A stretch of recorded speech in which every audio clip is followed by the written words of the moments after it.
Sri Lanka has come one step closer to receiving its second tranche of 330 million US dollars from the IMF. On the 19th of October, the IMF came to a staff-level agreement with Sri Lanka. However, Sri Lanka will have to obtain a board-level agreement from the IMF's board in Washington to have the loan disbursed. The IMF stated that the approval of the board-level agreement will be contingent on 1. The implementation of all prior actions by the authorities, which is likely to include the improving of tax collections and cutting down on tax evasion amongst other requirements. Secondly, the completion of financial assurance reviews from the external debt restructure front.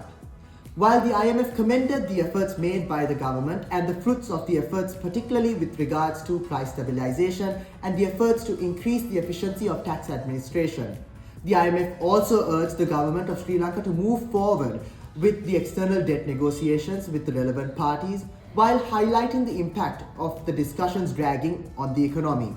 However, Sri Lanka still falls short of some of the targets that were provided by the IMF in the agreement made in March 2023.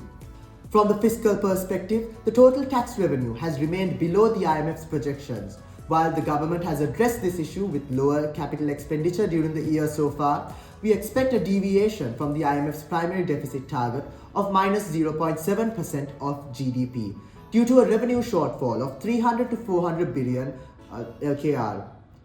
We expect the government will address this problem in the upcoming government budget. From the external sector, the IMF requires the country to have official reserves of $4.4 billion by the end of 2023, which would require reserve accumulation of around $900 million from October to December.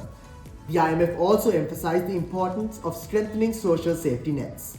We anticipate that the upcoming budget will provide a solution for these shortfalls, and the board-level agreement will likely follow the budget for 2024.